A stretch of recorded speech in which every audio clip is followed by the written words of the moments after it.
দেখো বোর্ডটা পুরোটা দেখা যায় কিনা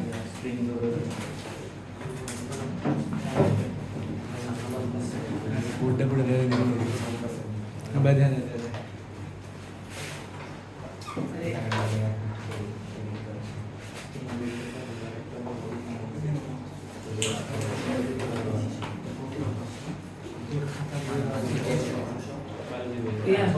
পাশের ইয়েতে কমগুলো নিয়ে আসলে ইয়েতে ক্লাসের ইয়েতে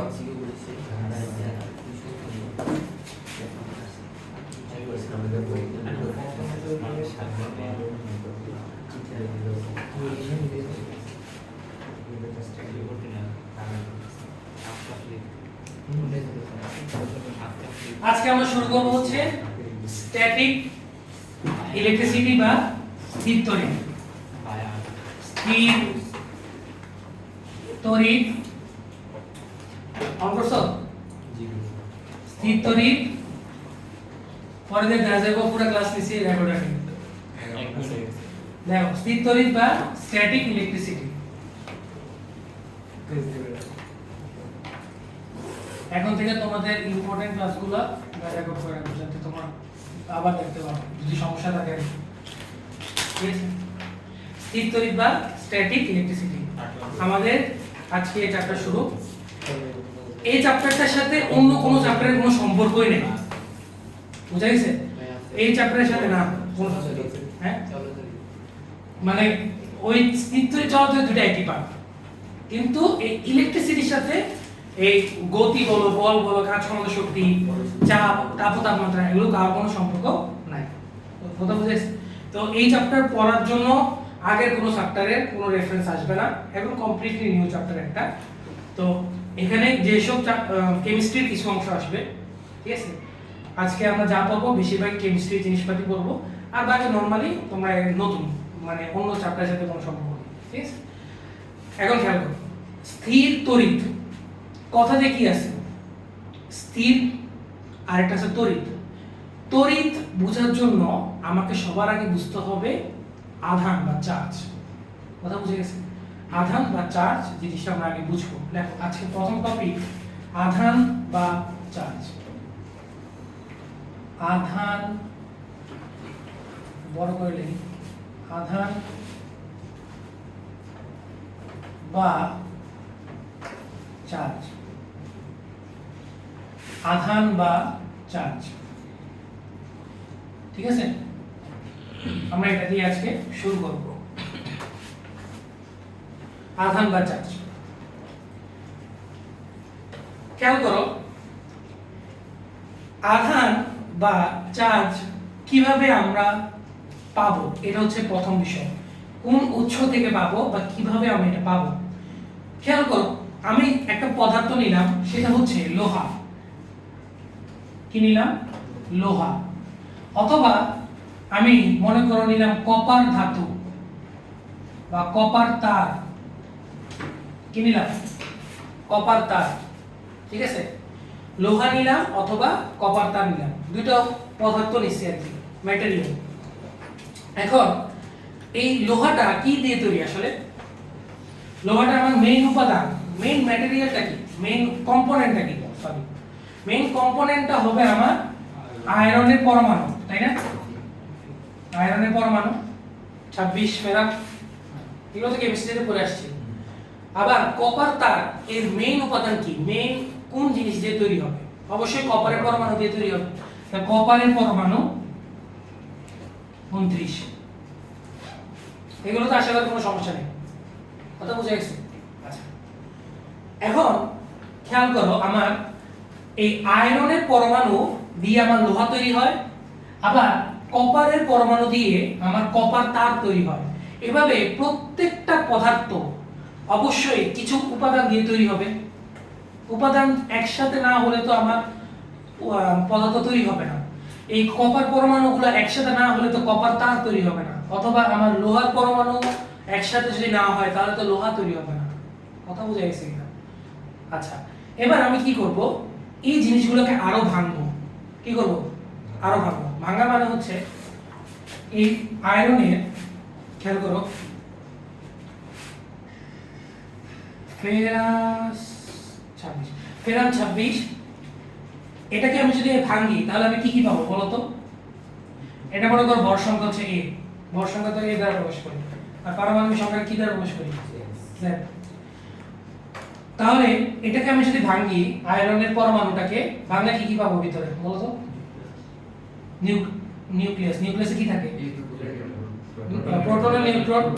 তাহলে কয়টা প্রোটন আছে এখানে? 26টা। 26টা প্রোটন, 26টা প্রোটন।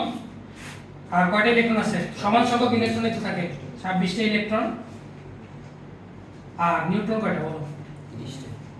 ওটা তো মুখস্থ না, এখানে a দিছি ভর সংখ্যা, তাহলে a থেকে 26 মাইনাস যাবে, তাহলে a মাইনাস 26। তোমরা আইসোটোপ পড়ছো না? জি। আইসোটোপ কিসের উপর ডিপেন্ড করে? নিউট্রন সংখ্যার উপর। তো আমি তো জানি না এখানে ফেরামের কোন, আমি এখানে 26 হতে পারে, 56 হতে পারে, এখানে 57 হতে পারে ভর সংখ্যা। তো আমরা একটা নরমাল জেনারেল একটা ফর্ম ধরে নিছি, যেটা ভর সংখ্যা হবে a আয়রনের, আর পারমাণবিক সংখ্যা তো ফিক্সড, ওটা তো চেঞ্জ হবে না। তাহলে a মাইনাস 26টি নিউট্রন।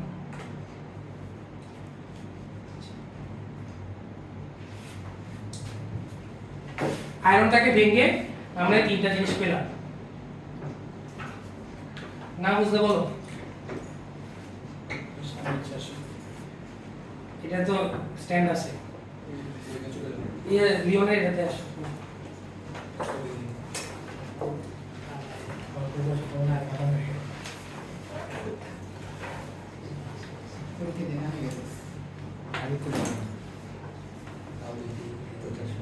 দেখো কোনো সমস্যা থাকলে বলো। 26টা প্রোটন, 26টা ইলেকট্রন, a মাইনাস 26টা নিউট্রন। প্রোটন মানে আমরা কি জানি? প্রোটন মানে হচ্ছে ধনাত্মক, পজিটিভ কিছু। ইলেকট্রন মানে কি? নেগেটিভ কিছু। নিউট্রন মানে কি? নিরপেক্ষ বা নিউট্রাল কিছু। তাহলে খেয়াল করো, আমার লোহাটাকে ভেঙে প্রথমে পরমাণু পাইলাম, আয়রন পরমাণু, দেন আয়রন পরমাণুকে ভেঙে আমরা প্রোটন, ইলেকট্রন, নিউট্রন পাইতেছি। এবং প্রোটন, নিউট্রন, ইলেকট্রন অবশ্যই তাদের একটা বৈশিষ্ট্য আছে, তাই না? প্রোটনের বৈশিষ্ট্য হচ্ছে সে সব সময় পজিটিভ থাকার চেষ্টা করে, ইলেকট্রনের বৈশিষ্ট্য হচ্ছে সে সব সময় নেগেটিভ থাকার চেষ্টা করে, নিউট্রন বৈশিষ্ট্য কি? সব সময় সে নিউট্রাল থাকার চেষ্টা করে। এই যে বৈশিষ্ট্যগুলা, এগুলো পদার্থের বৈশিষ্ট্য না? এইসব এই প্রোটন, ইলেকট্রন, নিউট্রন দিয়ে তো আমরা আলটিমেটলি কি তৈরি হয়? সর্বশেষ লোহা তৈরি হবে, সর্বশেষ কি তৈরি হবে? কপার তৈরি হবে বা অন্যান্য পদার্থ তৈরি হবে। এই বৈশিষ্ট্যগুলাকে আমরা একত্রে বলি হচ্ছে আধান বা চার্জ। কথা বুঝে গেছি না? তাহলে সে কি ধরনের বৈশিষ্ট্য বহন করতেছে? পজিটিভ বৈশিষ্ট্য। সে কি ধরনের বৈশিষ্ট্য বহন করতেছে? নেগেটিভ। সে কি ধরনের? নিউট্রাল। তাহলে সে পজিটিভ চার্জ, সে কি নেগেটিভ চার্জ, আর সে হচ্ছে আমার নিউট্রাল মানে জিরো, তাই না? তাহলে আমরা সংজ্ঞাটা লিখতে পারি কিনা দেখো তো, ডেফিনিশনটা। আমরা ডেফিনিশনটা লিখি সবাই। দেখো ডেফিনিশন পড়লে আরো ক্লিয়ার হয়ে যাবে যে পদার্থ সৃষ্টিকারী মৌলিক কণা সমূহের, পদার্থ সৃষ্টিকারী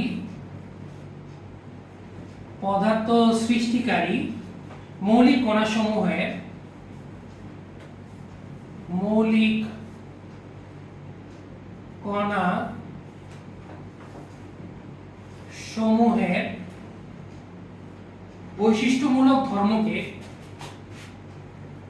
বৈশিষ্ট্যমূলক ধর্মকে আধান বা চার্জ বলে। পদার্থ সৃষ্টিকারী মৌলিক কণা সমূহের বৈশিষ্ট্যমূলক ধর্মকে আধান বা চার্জ। তোমরা সবকিছু তুলবা, ঠিক আছে? তাহলে জিনিসটা আরো ভালো বুঝতে পারবে।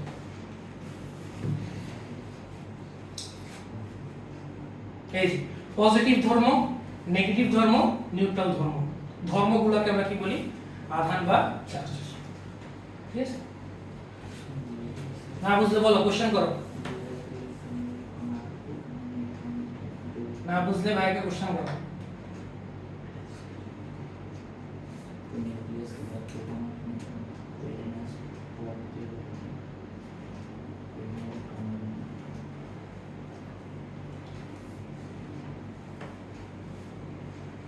পদার্থ সৃষ্টিকারী মৌলিক কণাসমূহের বৈশিষ্ট্যমূলক ধর্মকে আধান বা চার্জ বলে।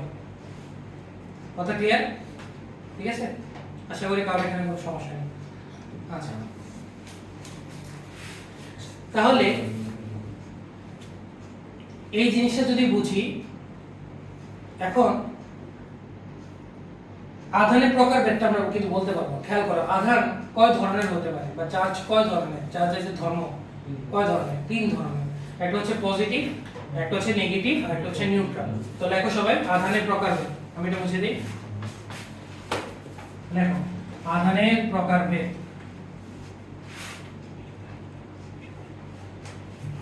মডেলের প্রশ্ন আসলে অনেক সহজ। জি ভাই। পিটিএস কে কব দিবে? বাকি পরীক্ষা কেমন হয়েছে? আলহামদুলিল্লাহ। শুধু অপশন ধরে ভালো না করি তাহলে দেখতে পাবো। ক্লিয়ার ইব্রাহিম? ফিজিক্সটা ভালো গেছে, বাকি দিতে পারবো না। ঠিক ঠিক বাংলা তো লাগবে। বাংলাদেশে আসলে লেখা শেষ হয়। আধানের প্রকারভেদ। আধানের প্রকারভেদ, আধান মেইনলি কয় ধরনের? মেইনলি 2 ধরনের, পজিটিভ নেগেটিভ। আরো একটা আসে, ওটা হচ্ছে নিউট্রাল। ঠিক আছে, আমরা লিখবো যে আধান প্রধানত 2 প্রকার। আধান প্রধানত 2 প্রকার। এক নাম্বার হচ্ছে ধনাত্মক আধান, ধনাত্মক আধান। 2 নাম্বার হচ্ছে ঋণাত্মক আধান। আরো একটি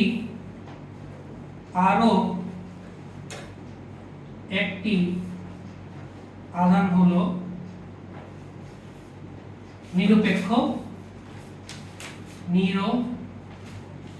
নিরপেক্ষ আধান, যেটাকে আমরা ইংলিশে কি বলি?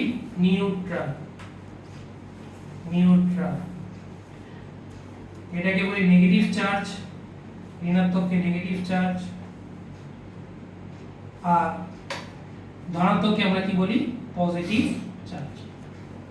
Positive charge. না বুঝলে ভাইকে বলো।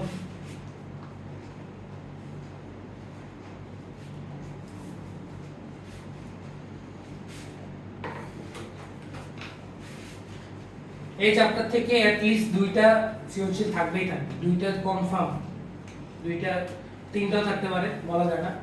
2টা থাকবেই, খুবই ইম্পর্টেন্ট চ্যাপ্টার। ঠিক আছে,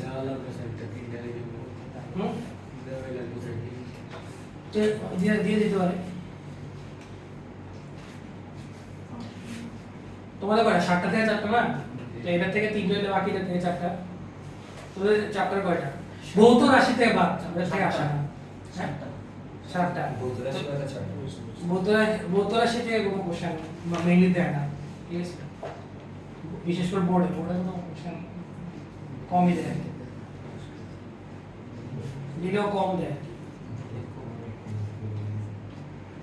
ক্লিয়ার?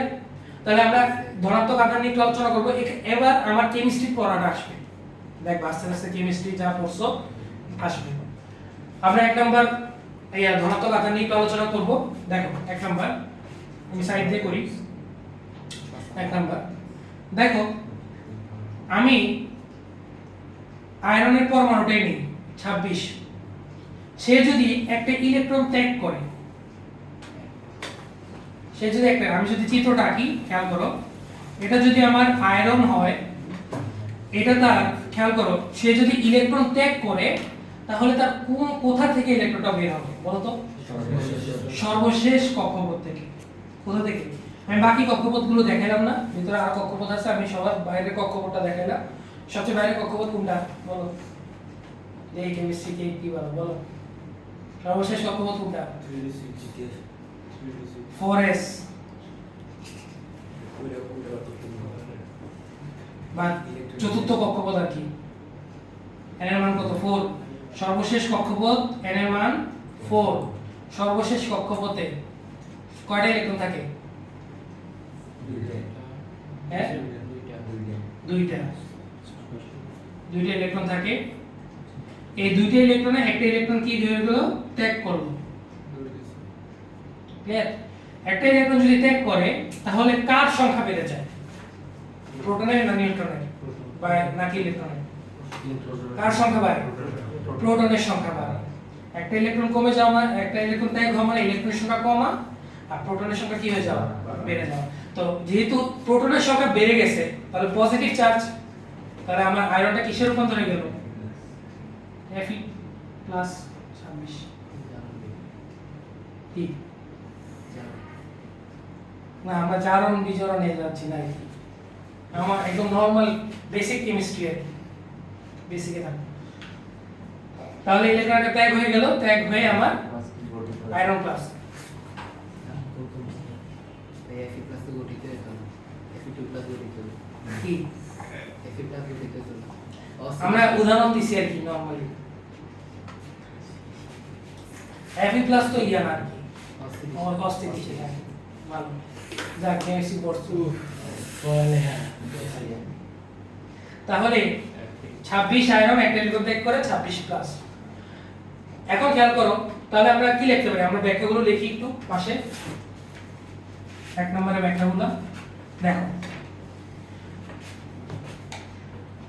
ফেরাম 26 তো 26 পরমাণু হতে একটি ইলেকট্রন সর্বশেষ কক্ষপথ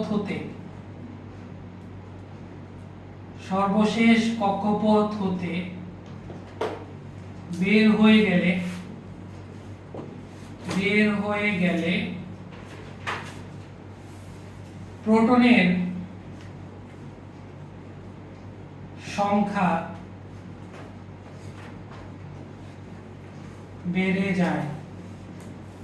প্রোটনের সংখ্যা বেড়ে যায় অর্থাৎ আয়রন পরমাণুটি ধনাত্মক চার্জে চার্জিত হয়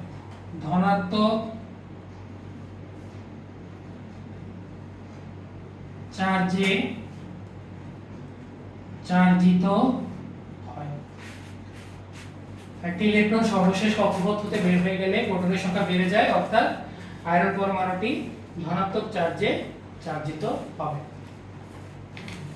না বুঝলে ভাইকে বলো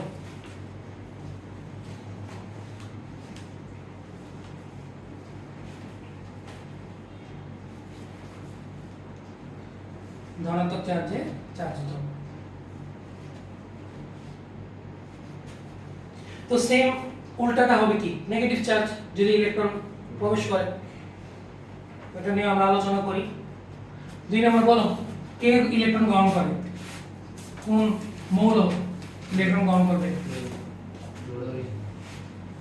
ক্লোরিন বা আমরা ফ্লোরিন নেই সমস্যা নেই ফ্লোরিনের প্রোটন সংখ্যা হচ্ছে 9 এখন এই ফ্লোরিনটা যদি একটা ইলেকট্রন কি করে গ্রহণ করে একটা ইলেকট্রন যদি সে গ্রহণ করে তাহলে কি হচ্ছে আমার F মাইনাস অর্থাৎ ফ্লোরিনটা ঋণাত্মক চার্জে চার্জিত হয়ে যাবে ইলেকট্রনের সংখ্যা যেহেতু 1 বেড়ে গেছে তাহলে ইলেকট্রন সংখ্যা বাড়বে ইলেকট্রনের আধিক্য থাকবে প্রোটনের সংখ্যা কি হয়ে যাবে কমে যাবে তাহলে আমরা এটা সেম এটার মতো করে লিখতে পারি যে ফ্লোরিন পরমাণুটি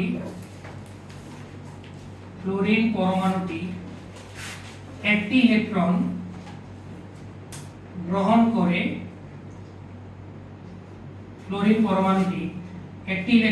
করে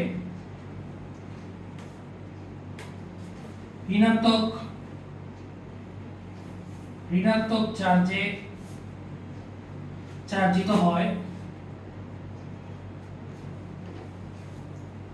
কেননা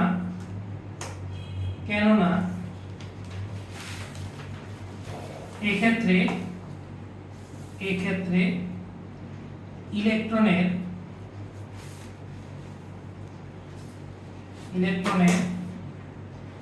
আধিক্য দেখা যায়, ইলেকট্রনের আধিক্য দেখা যায়। ফ্লোরিন পরমাণুটি একটি ইলেকট্রন গ্রহণ করে ঋণাত্মক চার্জে চার্জিত হয়, কেননা এক্ষেত্রে ইলেকট্রনের আধিক্য দেখা যায়।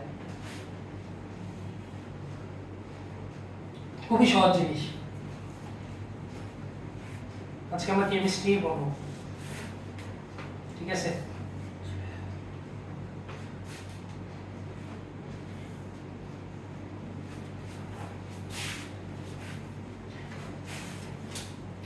এই চ্যাপ্টারটা আসলে অনেক অনেক কিছু আছে এই চ্যাপ্টারে। এই চ্যাপ্টার মানে বল থেকেও আরো অনেক কনসেপ্ট আছে এটা, ঠিক আছে? গাইড লাগবে। হ্যাঁ, টাইম বলা যাচ্ছে না। তোমাদের তো আবার সেপ্টেম্বরে প্রি টেস্ট, তারপরে আর বল আছে শুধু।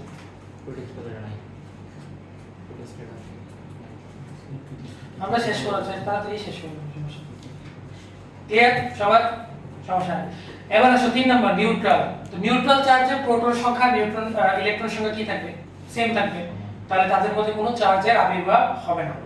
তো আমরা লিখতে পারি 3 নাম্বার, এটা মুছে দেই। দেখো 3 নাম্বার,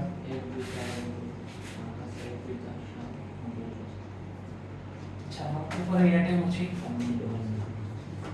3 নাম্বার, 3 নাম্বার, আমরা যদি মনে করো ম্যাগনেসিয়াম ধাতু নেই, 12 ম্যাগনেসিয়াম, আর এটা হচ্ছে 8, তাহলে ম্যাগনেসিয়ামের ক্ষেত্রে প্রোটন সংখ্যাটা বলো তো? 12টি। তাহলে 12টি প্রোটন আর কয়টা ইলেকট্রন? 12টি ইলেকট্রন। 12টি প্রোটন 12টি ইলেকট্রন। তাহলে আলটিমেটলি এই মৌলটা আবার কি অবস্থায় আছে? নিরপেক্ষ। তাহলে মৌলটি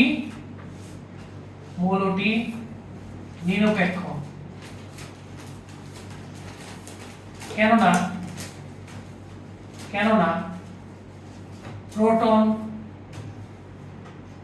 প্রোটন সংখ্যা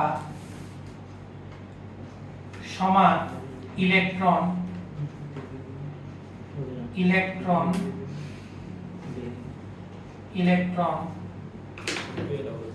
সংখ্যা। না বুঝলে বলো ভাইকে, না বুঝলে ভাইকে বলো।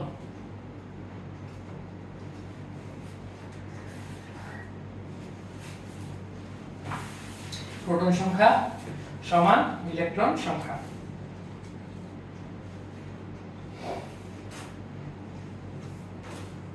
তো ফেরামো কি নিরপেক্ষ ছিল? হ্যাঁ আয়রনও কি নিরপেক্ষ ছিল? হ্যাঁ, নরমাল আগের অবস্থায় তো নিরপেক্ষ ছিল। যখন ইলেকট্রন এদিক সেদিক হয়েছে তখনই পজিটিভ না নেগেটিভ হয়েছে। এগুলো নিয়ে আমরা আলোচনা করব নেক্সট ক্লাসে, আমরা আরো আলোচনা করব, কোনো সমস্যা নেই। এতটুকু বুঝছি কিনা সবাই? আচ্ছা, এবার আমরা যে টপিক নিয়ে আলোচনা করব আজকে ক্লাসে সবচেয়ে ইম্পর্টেন্ট টপিক, আধানের কোয়ান্টায়ন। এটা নিয়ে আলোচনা করব। দেখো আধানের কোয়ান্টায়ন, এগুলো মুছে দেই।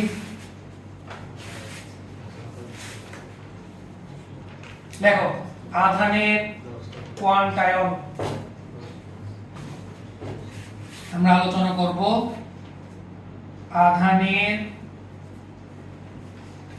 কোয়ান্টায়ন,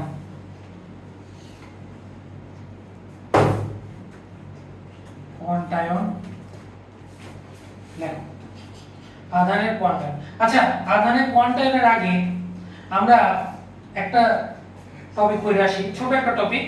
সেটা হচ্ছে স্থির তড়িতের ইতিহাসের প্রথম সূত্র কে দিয়েছেন, ওইটা আমরা একটু লিখি। হ্যাঁ, আমরা একটু এটা নিয়ে একটু আলোচনা করি, এটা আমরা লিখি। হ্যাঁ, দেখো স্থির তড়িতের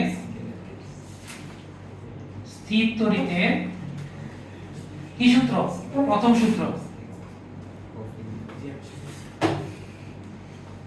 দেখো স্থির তড়িতের প্রথম সূত্র একদম মানে তার ইতিহাসের প্রথম সূত্র, সেটা হচ্ছে সমধর্মী চার্জ পরস্পরকে বিকর্ষণ করে আর বিপরীতধর্মী চার্জ পরস্পরকে আকর্ষণ করে। ঠিক আছে, দেখো প্রথম সূত্র বিবৃতি বিবৃতি বিবৃতি হচ্ছে সমধর্মী চার্জ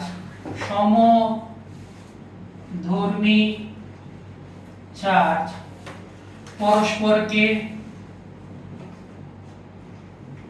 বিকর্ষণ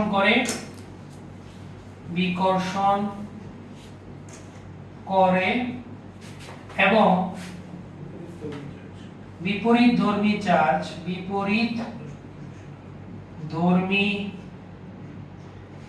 পরস্পরকে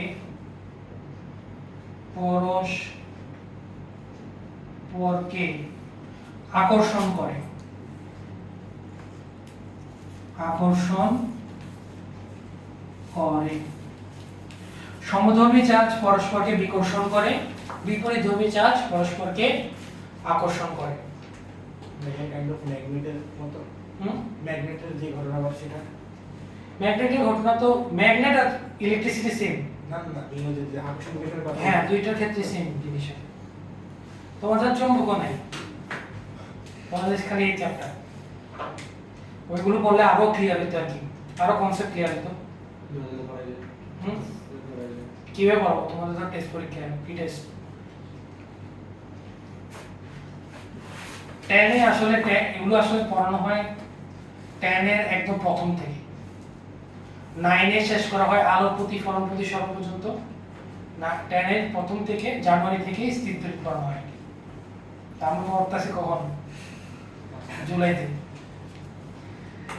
সমধর্মী চার্জ পরস্পরকে বিকর্ষণ করে, বিপরীতধর্মী চার্জ পরস্পরকে আকর্ষণ করে। বিজ্ঞানী দুফে 1861 সালে এটা বিবৃতি দেন। দেখো, বিজ্ঞানী দুফে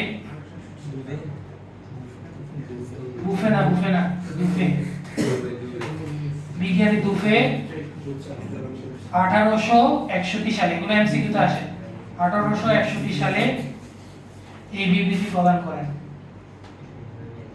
তিনি মেইনলি এটা কি করছেন? পর্যবেক্ষণ করছেন, ঠিক আছে? যে সমধর্মী চার্জগুলোকে একসাথে আনছেন, এনে দেখছেন যে বিকর্ষণ করতেছে, বিপরীতধর্মী চার্জগুলোকে আনছেন, এনে দেখছেন পরস্পরকে আকর্ষণ করে। এগুলি পর্যবেক্ষণ করে আবিষ্কার করা।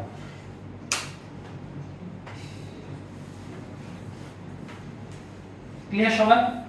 বিজ্ঞানী দুফে 1861 সালে এই বিবৃতি প্রদান করেন।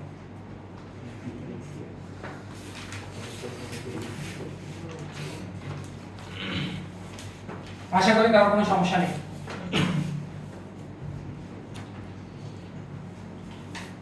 সমস্যা না থাকলে আমরা ওই আধানের কোয়ান্টায়ন শুরু করতে পারি। দেখো, আধানের কোয়ান্টায়ন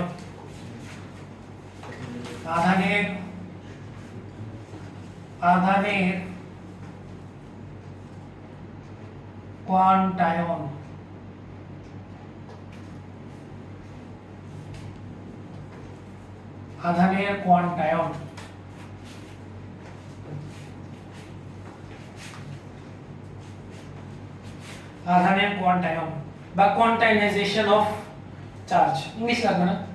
আধানের কোয়ান্টায়ন জিনিসটা আসলে কি? খুবই সহজ জিনিস। দেখো, এই আধানের কোয়ান্টায়ন থেকে আমার মেইন আজকে মানে এই চ্যাপ্টারের পড়া শুরু, ঠিক আছে? আধানের কোয়ান্টায়ন জিনিসটা হচ্ছে যে কোন বস্তুতে যে পরিমাণ চার্জ আছে, ওই চার্জের যে সংখ্যাটা, ওই সংখ্যাটা কোনোদিন ভগ্নাংশ হবে না, সবসময় পূর্ণ সংখ্যা হবে। বুঝা গেছে? মানে হচ্ছে, আমি যদি একদম স্পেসিফিক ভাবে বলি, এটা তো মেইন কথা আর কি, মানে একদম এই কোয়ান্টাইনাইজেশনের মেইন কথা, যে কোন বস্তুতে যে পরিমাণ চার্জ আছে, ওই চার্জের যে নাম্বার, সংখ্যাটা কোনোদিন কি হবে না? ভগ্নাংশ হবে না। অর্থাৎ আমার যে চার্জের মানটা আছে বা পরিমাণটা আছে, ওই বস্তুতে চার্জের পরিমাণ ইলেকট্রনের আধানের পরিমাণের পূর্ণগুণিত। কি বলছি? ইলেকট্রনের আধানের পরিমাণের পূর্ণগুণিত। আমরা কথাটা একটু লিখি, এরপরে আরো বোঝার চেষ্টা করব। লেখো, বিবৃতি: কোন বস্তুতে বা যে কোনো বস্তুতে আধান বা চার্জের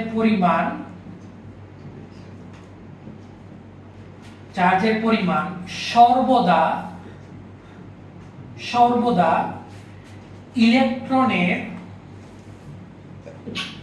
আধানের পূর্ণ গুণিতক হবে।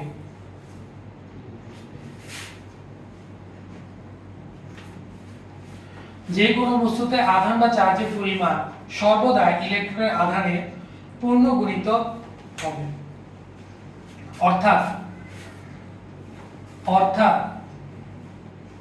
কোন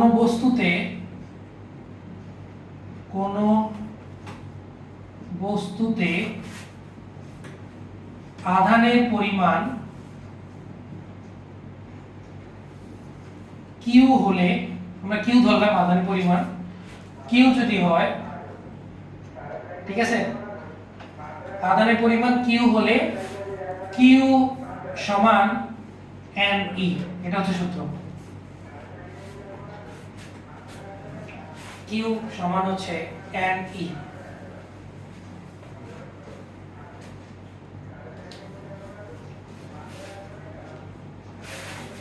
কিউ সমান হচ্ছে আমার এন ই। কিউ দ্বারা কি বোঝাচ্ছে? ওই বস্তুতে আধানের পরিমাণ। ই দ্বারা কি বোঝায়? ইলেকট্রনের চার্জ। আর ইলেকট্রনের চার্জের মান কত বলো তো? Electron charge -1.6 into 10 inverse 90। এগুলো আমরা কেমিস্ট্রিতে পড়ে আসছি। সমান হচ্ছে ইলেকট্রনের চার্জ,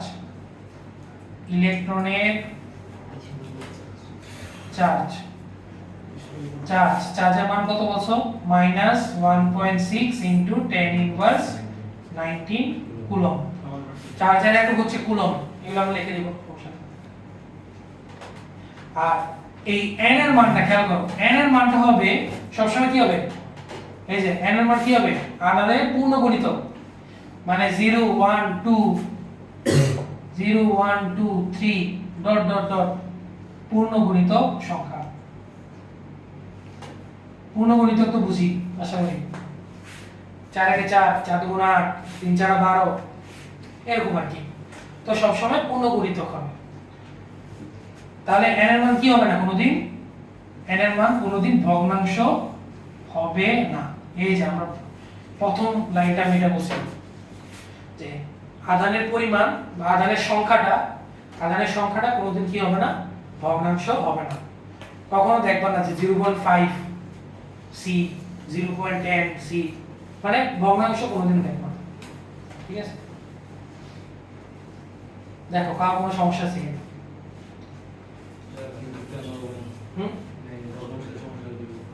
বুঝি না এটা। শোনো, আমার ইলেকট্রন গুলা একসাথে যদি হয় তাহলে তো আমাদের চার্জের আদান প্রদান যে দেখলাম এতক্ষণ, কার কারণে হয়েছে? ইলেকট্রনের কারণে। ইলেকট্রন মনে করো 5টা ইলেকট্রন যদি একসাথে করি, কোন একটা বস্তুতে আমি মনে করো 5টা ইলেকট্রনকে একসাথে রাখলাম, এখন ওই বস্তুর চার্জের পরিমাণ কত বলো তো?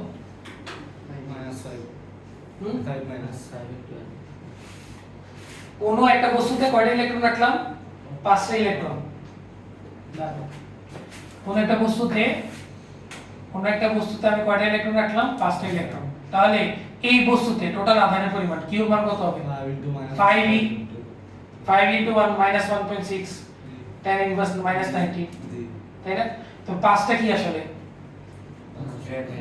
ওই n এর মানটা না পূর্ণ সংখ্যা, এটা কি ভগ্নাংশ হইছে? আমি কি কখনো বলছি যে আড়াইটা ই আছে বা 3.5টা ই আছে? কথা বুঝেছি না? এটা তো নরমাল। আমরা যদি 5টা জিনিসকে একসাথে রাখি তো ওই সংখ্যাটা কি কোনো ভগ্নাংশ হবে না? এটাকেই বলা হয় আধানের কোয়ান্টাম। কথা বুঝে গেছে? আশা করি কারোর কোনো এখানে সমস্যা নেই। তাহলে কিছু নোট লিখে দিই। নোট নাম্বার 1 বা নোট দিয়ে লেখো যে চার্জের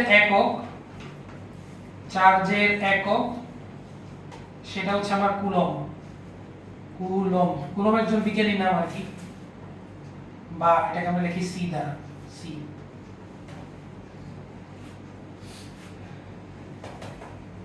কিছু ব্যতিক্রম আছে, এগুলো আমরা নেক্সট ক্লাসে দেখব, সমস্যা নেই।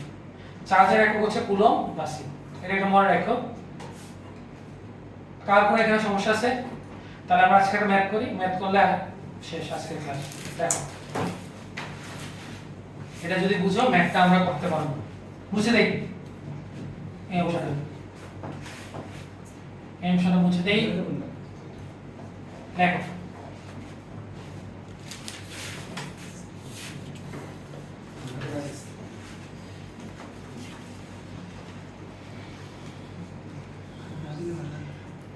লেখো আজকের কোশ্চেন, আজকের কোশ্চেন পশম দিয়ে ebonite দণ্ডকে ঘষলে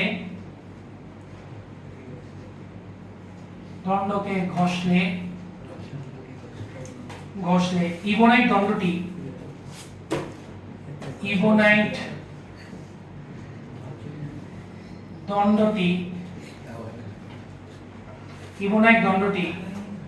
minus 3.2 into 10 inverse minus 8 coulomb চার্জে চার্জিত হয়।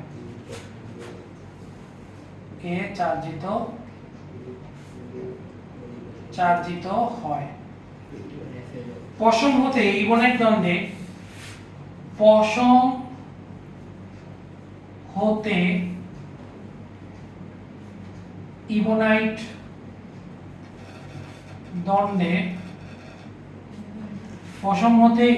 দণ্ডে কি পরিমাণ ভর সঞ্চালিত হয়?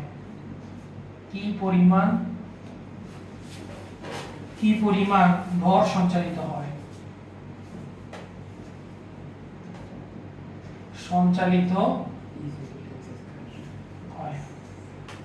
দেখ এবারে করো, এটা আজকে লাস্ট শেষ ম্যাথ। ইবোনাইট দ্বন্দ্ব ম্যাটেরিয়াল আর কি ধরনের, এগুলো আমরা পড়বো কালকে।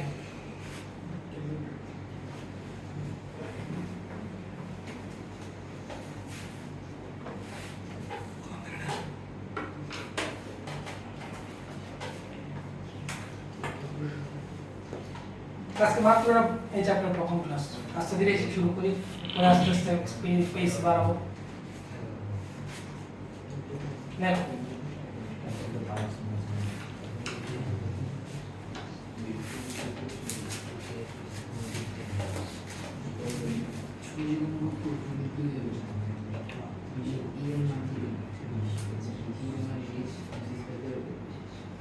কি mc স্কয়ার আসবে, এখানে mc স্কয়ারে কি কাজ?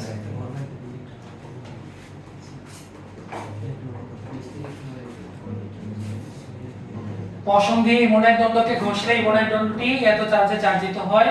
পশম দিয়ে ইবোনাইট দণ্ডে কি পরিমাণ ভর সঞ্চালিত হবে?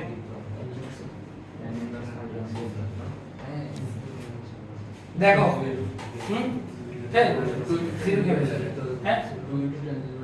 এটা সংখ্যা, ভর বলছি, কি পরিমাণ ভর, তো সংখ্যাটা কি দ্বারা গুণ দিবা? খেয়াল করো, আমার পশম দিয়ে যখন ইবোনাইট দণ্ডকে ঘষা হইছে, আমরা গত ক্লাসে মানে পরের ক্লাসে কালকে আমরা ঘর্ষণ রিলেটেড ইয়াটা করব, তোমার চার্জের আদান প্রদানটা করব। আপাতত মনে রাখো যে ইবোনাইট দণ্ডকে পশম দিয়ে যদি ঘষা হয় তাহলে ইবোনাইট দণ্ডটি এত চার্জে চার্জিত হইছে, মানে -3.2 * 10 ইনভার্স 8 কুলম্ব চার্জ তার মধ্যে কি হলো ইবোনাইট দণ্ডে সঞ্চারিত হইছে। কথা বুঝা গেছে? এখন অবশ্যই আধান সঞ্চালিত হইছে, আধানের সংখ্যা বের করা যাবে, আধানের পরিমাণ দেওয়া আছে, আর আমরা সূত্র কি জানি? Q = ne, E এর মানও জানি, Q এর মান তো দেওয়াই আছে, এটা n কি পরিমাণ আধানের সংখ্যাটার নাম্বারটা বের করতে পারবো না? এবং নাম্বারের সংখ্যা দিয়ে যেহেতু আমার কি আদান প্রদান হয়? ইলেকট্রন, প্রোটন তো আদান প্রদান হয় না, তো ইলেকট্রনের ভর দ্বারা গুণ দিবা ইলেকট্রনের সংখ্যাকে, তাহলে তো আমার ইলেকট্রনের মোট ভরটা চলে আসবে। কথা বুঝা গেছে? তাহলে খেয়াল করো, আমরা জানি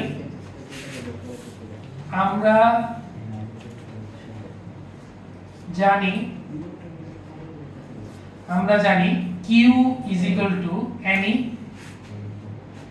যেখানে Q এর মান অর্থাৎ চার্জের পরিমাণ চার্জের পরিমাণ এটা হচ্ছে -3.2 ইনটু 10 ইনভার্স 8 কুলম্ব আর ই এর মানটা হচ্ছে -1.6 ইনটু 10 ইনভার্স -19 কুলম্ব। বসাও তো মানগুলো বসাও। -3.2 into 10 inverse 8 equal to n into -1.6 into 10 inverse -19। তো এখান থেকে দেখো মাইনাস মাইনাস কি হয়ে গেল, কাটাকাটি হয়ে গেল। n এর মানটা কত আসে?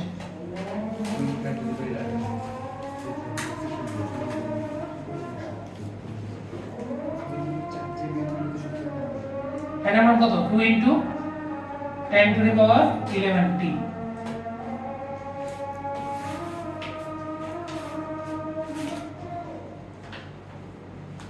আজানটা শেষ হলে বাকিটা করো, নিজেরা করো। আচ্ছা বলো।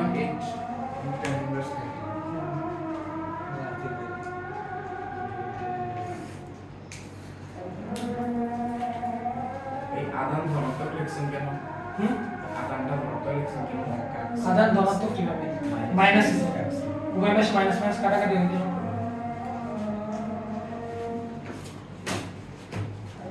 তাহলে সুতরাং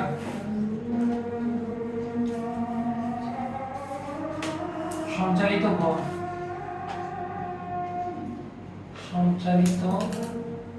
ভর সমান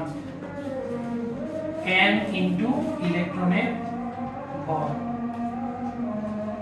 তো n ইনটু n এর মান কত? 2 into 10 to the power 11 9.11 10 inverse কত আসে বলো? 1.82 10 inverse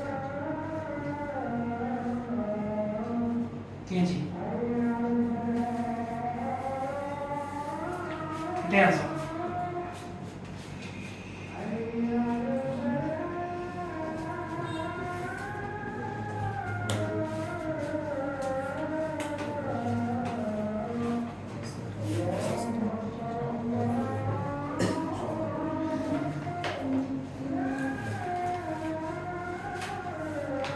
দাঁড়াও, একটা লাইন আছে।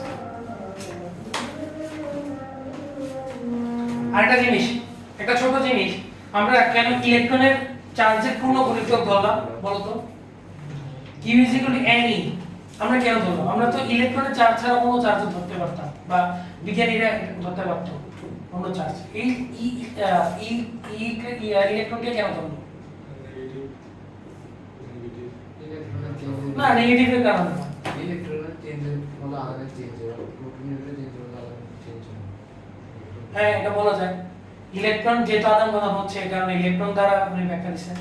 আরেকটা কথা হচ্ছে যে পৃথিবীতে সর্বনিম্ন চার্জের মান কিন্তু ইলেকট্রনের আধান। পৃথিবীতে যতগুলো চার্জ আছে, যত ধরনের চার্জ আছে, যে পরিমাণে চার্জ আছে, সব চার্জের মধ্যে সর্বনিম্ন চার্জের পরিমাণ হচ্ছে ইলেকট্রনের চার্জের পরিমাণ, অর্থাৎ -1.6 × 10 ইনভার্স -19। এই মানটা, এই যে 1.6 × 10 ইনভার্স -19, মাইনাস তো ইলেকট্রনের কারণে হচ্ছে, প্রোটনের ক্ষেত্রে এটা প্লাস হয়ে যায়। তো এই মানটা হচ্ছে সর্বনিম্ন চার্জের মান। এই কথাটা আমরা নোট আকারে লিখে রাখবো, ঠিক আছে? এবং আমরা সবসময় তুলনা করি হচ্ছে একদম সর্বনিম্ন থেকে। কথা বুঝে গেছে? এই কারণে এখানে ই এর মানটা আসছে। দেখো, পৃথিবীর নোট আকারে দেখো, এটাই আজকের শেষ লাইন। দেখো নোট, পৃথিবীতে, এটা মনে রাখো সব সময়, পৃথিবীতে সর্বনিম্ন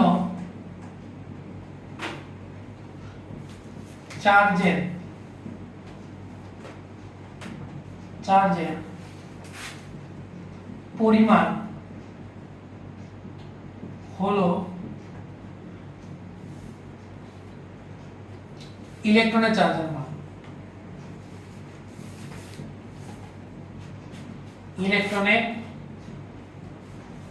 চার্জের মান অর্থাৎ 1.6 × 10 ইনভার্স -19 কুলম্ব।